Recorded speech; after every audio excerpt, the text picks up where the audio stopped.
நாங்க சேர்ந்து உள்ள போட்டுமா நீங்க ஒரு போங்க உள்ள போயிடும். ஆமா அவங்கள அடிச்சு தூக்கி எடுத்து வெளியே போடுங்க, வேற பாத்துக்கிடும். சரி அவங்கள தூக்கி தூர போட்டு தான் சரி போடுவாங்க. நாம நீங்க பொசிஷனை விட்டுறாம பிடிச்சிக்கங்க, தூக்கி தூர போடுங்க. போலீஸ் எல்லாம் வந்து ஒண்ணும் பயப்படாங்க, நம்ம மேல பாத்துக்கிடும் அப்படின்றாரு அவரு.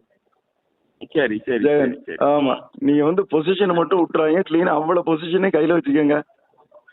சரி ஏன்னா கோர்ட்டுக்கு போனாலும் போகணும். அதனால இங்க எதையும் விட்டுறாங்க, போலீஸ் எல்லாம் ஒண்ணும் வராங்க மேலே கேஸ் போட மாட்டான், பாத்துக்கிட்டு இருக்காரு. சரி ஆமா இப்போ டைரக்ஷன் ஆபீஸ்ல கூடி நிக்கணும், அவங்கள விரட்டி விடணும், உள்ள நுழைய விடாம பண்ணணும். சரி இல்ல ஒரு டீம் அங்க அனுப்புங்க, ஜெனியன் குரூப் அங்க அனுப்புங்க. அப்படியா என்ன செய்யலாம்னு பாருங்க, எது சரின்னு பார்த்து. கொஞ்சம் ஆட்கள் அங்க போனாதான். ஆமா கான்சென்ட்ரேட் பண்ண மாட்டாரு. ஆமா அவனோட உள்ள விடாம வெளியே வரட்டணும். சுகத்தை தூக்கி தூர போடணும், சுகத்தை தேடக்கூடாது, நல்ல பங்களால வாழணும்னு நினைக்க கூடாது. பங்களால இருக்கிறதுல தப்பு இல்ல, எந்த நேரம் இந்த பங்களா போனாலும் நான் கவலைப்பட மாட்டேன். இந்த காலத்துல நல்லதை சொல்றவங்களே நாட்டுல கொஞ்சம் பேர் தான்டா. மக்கள் அனைவருக்கும் அன்பான வணக்கம். இன்றைக்கு காலையில பிளாஷ் நியூஸ்னு போட்டு ஒரு நியூஸ் நான் வெளியிட்டு இருந்தேன். திருநெல்வேலி பிஷப் வந்து பாத்தீங்கன்னா பேசின ஒரு வார்த்தையை, அதாவது வந்து பாத்தீங்கன்னா அது முழுமையான வீடியோ இல்ல, அவர் வந்து கதீட்ரல் சர்ச்சில் ஒரு பிரசங்கம் பண்றாரு. ஸோ அதுல உள்ள ஒரு ஜஸ்ட் ஒரு 10 seconds வீடியோ தான் நான் என்ன பண்ணேன், கட் பண்ணி எடிட் பண்ணி போட்டேன். ஸோ அதனால இதை பார்த்தவங்க நிறைய பேர் என்ன பண்ணிருக்கலாம், என்னடா என்ன கண்டென்ட்ல பேசணுமோ அதை போடாம அவரை வந்து குற்றப்படுத்தணுங்கிறதுக்காகவே போட்டிருக்கதா சிலர் நினைக்கலாம். பட் ஆனாலும் வந்து பாத்தீங்கன்னா பைபிள் ஒரு அழகான வார்த்தை இருக்கு, இருதயத்தின் நினைவு தான் வாய் பேசுன்னு சொல்லி. ஸோ அவர் அந்த பிரசங்கம் பண்ணதை நான் வந்து முழுமையா கேட்டேன். அவர் பண்ண பிரசங்கத்துக்கும் இவர் சொன்ன அந்த வார்த்தைக்கும் சம்மந்தமே கிடையாது. அதாவது ஆண்டவர் வந்து பாத்தீங்கன்னா என்னதான் வந்து தான் ஒரு நல்ல மேதாவி போல சிறந்த மனிதரை போல காட்டிக்கொண்டாலும் அவர் வந்து ஒரு வார்த்தையில தான் யார் என்பதை நிரூபிப்பார். அது வந்து ஆண்டவர் அந்த பிரசங்கத்துல என்ன பண்ணுவாரு, யார் பேசுறாரோ அவர் வாயாலே பேச வைப்பாரு. அதை தான் நான் நம்புறேன். அதற்கான முன்னோட்டமா தான் தற்பொழுது இந்த வீடியோ ஆரம்பிக்கும் போது அவர் வந்து சில வருடங்களுக்கு முன்பாக பேசின அந்த வார்த்தைகள், அவருடைய சொந்த வாயால பேசின வார்த்தையை நீங்க கேட்டீங்க. திரு பர்னபாஸ் அவர்கள் வந்து பார்த்தீங்கன்னா எப்படிப்பட்டவர் என்பதை அந்த ஒரு ஆடியோவே உங்களுக்கு என்ன பண்ணும் சொல்லும். அதாவது கைப்புண்ணுக்கு கண்ணாடி தேவைன்னு சொல்லுவாங்க. அது போல வந்து பாத்தீங்கன்னா ஒரு பிரச்சனை வருது, மக்களால் தேர்ந்தெடுக்கப்பட்ட ஒரு லே செயலர் இருக்காரு, அவருக்கும் இவரை யார் தேர்ந்தெடுத்தாரோ அவரும் அதே லே செயலர் தான். அவருக்கும் பிரச்சனை, நிர்வாகத்தின் சார்பாக பிரச்சனை வரும் பொழுது பாத்தீங்கன்னா இவர் தன்னை வந்து கடவுள் மனிதன் என்று அழைத்துக் கொள்வர். எப்படி அவர் அணுகணும், வாங்க உட்கார்ந்து பேசுவோம், உங்களுக்கு என்ன பிரச்சனை, எனக்கு என்ன பிரச்சனை, எனக்கு என்ன அதிகாரங்கள் கொடுக்கப்பட்டிருக்குது, லே செக்ரட்டரி உங்களுக்கு என்ன அதிகாரங்கள் கொடுக்கப்பட்டிருக்குது, உங்களுடைய ஏரியாக்குள்ள நான் வர மாட்டேன், ஏன் ஏரியாக்குள்ள நீங்க வராதிங்க. ரெண்டு பேரும் வந்து பாத்தீங்கன்னா நம்ம கடவுள் பணி செய்ய வந்திருக்கோம், அது வந்து என்ன பண்ணும், உண்மையா நேர்மையா செய்வோம் தான் சொல்லுமே தவிர சம்பந்தம் இல்லாத நபர்களை கொண்டு வந்து உள்ள விட்டு சம்பந்தம் இல்லாத நபர் என்று நான் சொல்வது வந்து பாத்தீங்கன்னா ஐயா திரு காட்ஃப்ரே நோபல் அவர்கள் தான். அந்த நேரத்துல வந்து அவர் உள்ள வரும்போதும் முதலாவதாக கண்டித்தது நான் தான், கண்டித்து வீடியோ வெளியிட்டேன். அவர் வந்து பாத்தீங்கன்னா ஒரு இண்டிபெண்ட் சர்ச் மாதிரி, அந்த இண்டிபெண்ட் பிஷப் மாதிரி தன்னை அறிவித்துக் கொண்டவர். அவரை உள்ள கொண்டு வந்தது யாரு, பிஷப் பர்னபாஸ் அவர்கள் தான். தன்னுடைய சுய லாபத்துக்காக கொண்டு வந்தாங்க. அவரை வந்து அடியால் போல பயன்படுத்தி தூக்கி வெளியே ஏறி போலீஸ்லாம் நம்ம பக்கம் இருக்குன்னு சொல்லி பார்த்துலாம்னு சொல்லி பேசுகிறவர் ஒரு பிஷப்பா அப்படிங்கிறத என்ன பண்ணணும், நீங்க தூத்துக்குடி ஆசிரியர் மட்டும் திருநெல்வேலி திருமண்டல மக்கள் புரிந்து கொள்ள வேண்டும். பிஷப் பர்னபாஸ் அவர்கள் வந்து பாத்தீங்கன்னா நிச்சயமாக அவர் ஒரு பெயராயர் அல்ல, அவர் ஒரு உலக மனிதர். தனது பதவியை காப்பாற்றிக் கொள்வதற்கு எந்த ரேஞ்சுக்கும் இறங்குவார். திருநெல்வேலி திருமண்டலத்துல இன்னைக்கு ஸ்திரத்தன்மையா வச்சிருக்காரு, அதுல எந்த விதமான மாற்று கருத்தும் இல்லை. மற்றபடி பாத்தீங்கன்னா மற்ற திருமண்டலங்கள்ல இருக்கிற பிரச்சனைகள் இங்க இல்ல. இவர் வந்து தன்னை வந்து ஒரு முடிசூடா மன்னரை போல காட்டிக்கொள்கிறார். அப்படி இருந்தனாலதான் அவரால் இருக்க முடியுது. காரணம் வந்து பாத்தீங்கன்னா சில மாதங்களுக்கு முன்பாக கூட பாத்தீங்கன்னா சினாட்ல வந்து எலெக்ஷன் நடக்கும்பொழுது திருநெல்வேலி திருமண்டலத்தின் முன்னாள் லே செயலர் DS ஜெய்சிங் அவர்கள் தான் என்ன பண்ணாங்க, ஒரு அணியை ஆதரித்து என்ன பண்றாங்க, வெற்றி பெற வைக்கிறாங்க. அதற்கு அவர் கேட்ட ஒரே ஒரு கைமாறு என்னன்னா, திருநெல்வேலி திருமண்டலத்தின் பிஷப் நீங்க சஸ்பெண்ட் பண்ணணும்னு சொல்லி. ஆனாலும் திருநெல்வேலி திருமண்டலத்தின் பிஷப் இதை மோப்பம் பிடிச்சு தன்னை காப்பாற்றிக் கொள்வதற்காக முன்னாள் சபாநாயகர் அப்பாவு, அதுபோல அங்கிருந்த இஸ்லாமிய மதத்தை சேர்ந்த வஹாப் அவர்கள், அதுபோல விஜிலா சத்யானந்த், அதுபோல பால பிரஜாதிபதி அடியர்கள், அதாவது எல்லா மதத்திலையும் எல்லா அதிகாரத்தில் இருக்கிறவங்களும் தன்னுடைய கையில் எடுத்துக்கொண்டு கிறிஸ்துமஸ் விழாலாம் நடத்தினாங்க. இதெல்லாம் வந்து பாத்தீங்கன்னா நீ என்னமோ கிறிஸ்தவத்திற்கோ இல்லாட்டினா வந்து திருமண்டலத்துக்கு நன்மைக்காக செய்தாங்கன்னு சொல்லி நினைச்சானா அது பகல் கனவு. 100க்கு 100 தன்னுடைய பதவியை காப்பாற்றிக் கொள்வதற்காக இவ்வளவு பெரிய விஷயங்கள் பண்ணாரு. அந்த விழால வந்து பாத்தீங்கன்னா முன்னாள் லே செயலாளர் யாரையா கூப்பிட்டாரு அவரு, அதாவது டிஎஸ் ஜெய்சிங் அவர்கள் வேண்டாம், இங்க இருக்கின்ற இன்னும் லே செயலர் எத்தனை பேர் இருக்காங்க அவங்கள கூட்டாங்களா? கூடல. அவருக்கு என்னன்னா தான் பதவியில் நிலைப்பதற்கு, தனது செல்வாக்கு உயர்வதற்கு யார் வேணாலும் என்ன பண்ணுவாரு, பகடைக்காயாக எடுத்து பயன்படுத்துவாரு. தேவையில்லைன்னா அடுத்த நேரத்துக்கு தூர போட்டுருவாரு. அவரோட நெருங்கிய பழகிய நிறைய பேர் என்ன சொல்லிருக்க ஒரே ஒரு விஷயம் வந்து பாத்தீங்கன்னா, நான் ஏற்கனவே சொன்னது போல பாத்தீங்கன்னா இந்த அமைதிப்படை அமாவாசை தான் அவர் வந்து பாத்தீங்கன்னா அங்கி போட்டனால வந்து பாத்தீங்கன்னா அப்படி பெரிய மனித புனிதர்லாம் கிடையாது. 100க்கு 100 இன்னைக்கும் வந்து பாத்தீங்கன்னா சினாடு கொடுத்த பதவியில் இருந்து கொண்டு சினாடை எதிர்ப்பது வந்து பாத்தீங்கன்னா நிச்சயமாக நமது சட்டத்திட்டத்தின்படி, நம்ம கான்ஸ்டியூஷன் படி தவறு. அதுதான் நான் சொல்றேன். அதற்காக சினாடுல இருக்கவங்க எல்லாம் ரொம்ப நல்லவர்கள், அவர்கள் எல்லாம் புனிதர்கள் நான் சொல்ல. கடவுள் கொடுத்த அதிகாரத்தின்படியும், நமது நாடு நமது திருமண்டலங்கள் கொடுத்த அதிகாரத்தின்படியும் சினாடுல என்ன பண்றாங்க, இன்னைக்கு அவங்க வந்து என்ன பண்றாங்க, எப்படியோ சட்ட போராட்டம் நடத்தி தங்களை காத்துக் கொள்கிறார்கள். ஏதோ என்ன பண்றாங்க, எக்ஸ்டென்ஷன் பீரியட்ல ஓடிட்டு இருக்கு. அப்படி இருக்கும்போது தற்பொழுது பதவியில் இருக்கின்ற, அதிகாரத்தில் இருக்கின்ற சினாடு போட்ட ஆர்டரை நீங்க ஒபே பண்ணி தானே ஆகணும். ஒரு அட்மினிஸ்ட்ரேட்டிவ் கமிட்டி போட்டிருக்காங்க. அதற்கு காரணம் யாரு? கடந்த 3 வருடமாக திருநெல்வேலி திருமண்டலத்துல 2 முறை வந்து பாத்தீங்கன்னா தேர்தல் அறிவிக்கப்பட்டு தள்ளி போனது யாரால? இதே திருமண்டலத்தின் பிஷப்பால தானே. எந்த பேராயராது தனது திருமண்டலத்துக்கு மக்களால் தேர்ந்தெடுக்கப்பட்ட ஒரு நிர்வாகிகள் வருவதற்கு தடையாக இருப்பாரா? இந்த பிஷப் இருக்காரா? இப்போ கடைசியா வந்து பாத்தீங்கன்னா நம்ம இருக்காங்க, அவங்க வந்து கோர்ட்ல ஆர்டர் வாங்கிட்டு வந்திருக்காங்க அட்மினிஸ்ட்ரேட்டிவ் கமிட்டி.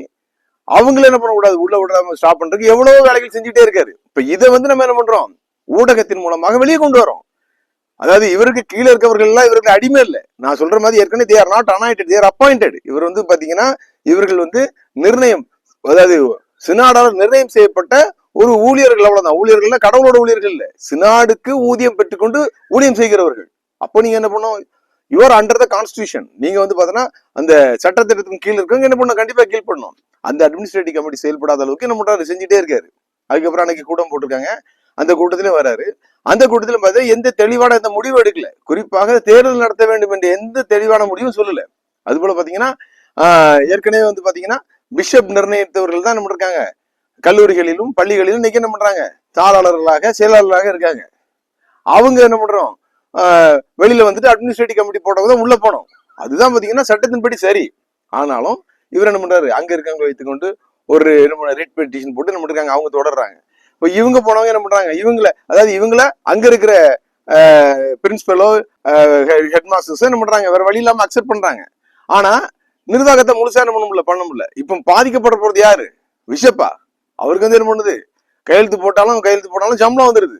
நீங்க நல்லது செஞ்சாலும் அது வந்து பாத்தீங்கன்னா நியாயத்தின்படி சட்டத்தின்படி தான் செய்யணும்.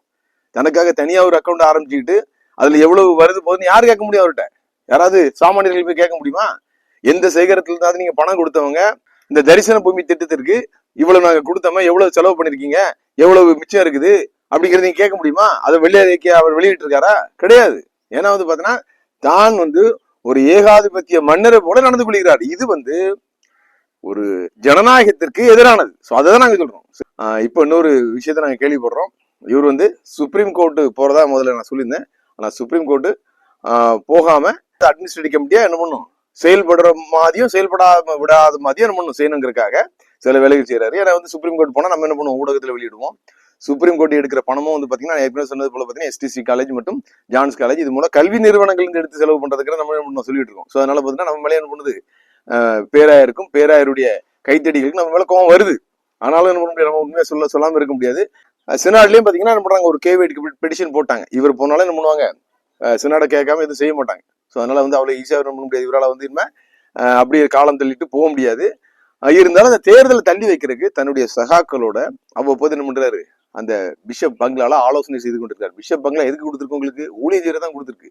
அங்க என்ன பண்ணுங்க, எந்தெந்த சபைகள்ல வந்து பாத்தீங்கன்னா ஆட்கள் குறையா இருக்காங்க, எந்தெந்த சபைகள்ல வந்து பாத்தீங்கன்னா புதிய ஆத்மாக்கள் வராம இருக்காங்க, எந்தெந்த சபைகள்ல வந்து பாத்தீங்கன்னா மூலமா இன்னொன்னு பண்ணும், வட இந்திய ஊழியர்களை தாங்கணும், புதிய ஆலயங்களுக்கு இதுதான் பேசணும். உங்களுடைய அடியாட்களை கூட்டு வைத்துக்கொண்டு உங்களுக்கு கை கால் அமைக்கி சேவை செய்கிறவர்களை வைத்துக்கொண்டு எப்படியாவது அட்மினிஸ்ட்ரேட்டிவ் கமிட்டியை விரட்டிடணும், அவங்களை எப்படியா மன உளைச்சல் ஆகுன்னு சொல்றது ஒரு பேராயரோட வேலையா? இவ்வளத்தை செஞ்சுட்டு அந்த பீடத்துல போய் ஏறி நின்று தான் ஒரு பெரிய புனிதர் போல இஸ்ரேல்ல நடக்கிற யுத்தத்தையும் எகிப்தில் நடக்கிற யுத்தத்தையும் ஈராக்கில் நடக்கிற யுத்தத்தையும் பேசிட்டு எல்லாத்தையும் இழப்பதற்கு தயாராகுன்னு சொல்லிட்டு நீங்க வந்து சபை மக்கள் சொல்லிட்டு நீங்கள் என்னத்தை இழப்பதற்கு தயாரா இருந்தீங்க, அதை சொல்லுங்க. நீங்க என்ன இழந்தீர்கள் இது வரைக்கும்? பேராயராக இருந்து வந்து பாத்தீங்கன்னா இந்த திருநெல்வேலி திருமண்டலத்துக்காக நீங்கள் எதை இழந்தீர்கள்? வெற்றி கொண்டுதான் இருக்கீங்க. குடு குடு குடு, காசத்தா காசத்தா, கவர் காணிக்க, பவர் காணிக்க, நில காணிக்க வாங்கிட்டு தானே இருக்கீங்க. நீங்கள் எதை இழந்தீர்கள்? அதுதான் நாங்க கேட்கிறோம். நாங்க இன்னைக்கு வரைக்கும் அந்த பதவியை நீங்க தவறாக பயன்படுத்தி கொண்டு ஒரு நல்ல மக்களால் தேர்ந்தெடுக்கப்பட்டவர் நிர்வாகம் இங்கு வராமல் இருப்பதற்கு தடையாக இருக்கிறீர்கள். இது எவ்வளவு பெரிய ஒரு குற்றம். இதை நீங்கள் ஒத்துக்கொள்ளுங்கள். பேராயருக்கு ஜாலர் அடிக்கிறவர்கள் என்ன பண்ணுங்க, இதை நீங்க உணர்ந்து கொள்ளணும். எங்களுக்கு இதுல ஒண்ணுமே கிடையாது. அது தூத்துக்குடி ஆசிரியர் திருமண்டல் மாதிரி தான் சரிதான், திருநெல்வேலி திருமண்டல் மாதிரி சரிதான், சினாடெல்லாம் சரிதான்.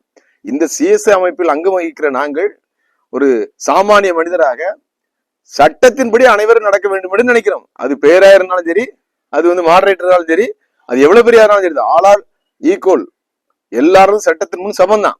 அதனால கடவுள் ஒருவர், கடவுள் அவர் பேசும் போதே பாத்தீங்கன்னா கடவுள் கடவுள் தான் பேசுறாரு. கர்த்தருங்கிற வார்த்தை ஒரு வாயில வர மாட்டேங்குது. கடவுள் என்பது பொது பெயர், தப்பிடலாம். ஆனா கர்த்தர் அப்படிங்கிற வார்த்தையை, இயேசுங்கிற வார்த்தையை பேசி பிரசங்கம் பண்ற கூட அவரால் முடியல. அவர் என்ன பேராயர்?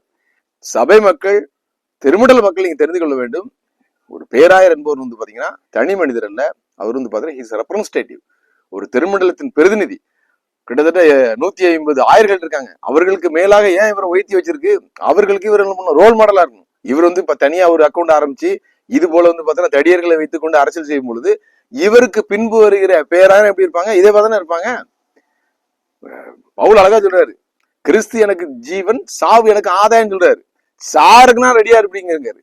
அதான் நாங்க கேட்கிறோம். அவருக்கு எனக்கு ஒன்னும் சொத்து தராரோ இல்லாட்ட வாய்க்கா வரப்பு தராரோ கிடையாது.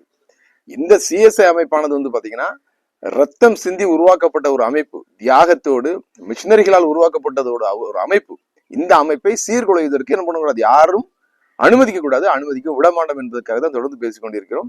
எனவே பிஷப் பர்னபாஸ் அவர்கள் தன் நிலைமை உணர்ந்து கொண்டு கர்த்தர் உங்களுக்கு கொடுத்த பொறுப்பை நீங்கள் வந்து உதாசீனப்படுத்தாமல், சினாடு ஒரு அட்மினிஸ்ட்ரேட்டிவ் கமிட்டி போட்டுருக்கோம், அவங்க வந்து வேலை செய்யட்டும், எலெக்ஷன் நடத்தட்டும். அதற்கு நீங்கள் என்ன பண்ணணும்? 100க்கு 100 ஒத்துழைப்பு கொடுக்கணும். ஸோ இதை வந்து மக்கள் அனைவரும் புரிந்து கொண்டு நமது திருமண்டலங்கள் சீராகவும் சிறப்பாகவும் இயங்குவதற்கு அனைவரும் அவருடைய கடமையை தவறாது கர்த்தருக்கு முன்பாக செய்யும்படியாக அன்போடு கேட்டுக்கொள்கிறோம். அனைவருக்கும் நன்றி. உங்க ஃபர்ஸ்ட் பிரையாரிட்டிய கடவுளுக்கென்று கொடுங்கள். சொல்லு. கடவுள் சொல்றாரு கடவுளுக்கு. என்ன விளையாட்டு காட்டுறாங்க, எப்படி எல்லாம் சோதிக்கிறாங்க. சபா இப்பவே கண்ணை கட்டுது. சொல்றவன் சொந்த வாழ்க்கைய பத்தி எல்லாம் கிளறி பார்க்காதே. அவன் சொல்றதுல அறிவுக்கு பொருத்தமா இருந்தா நடங்க.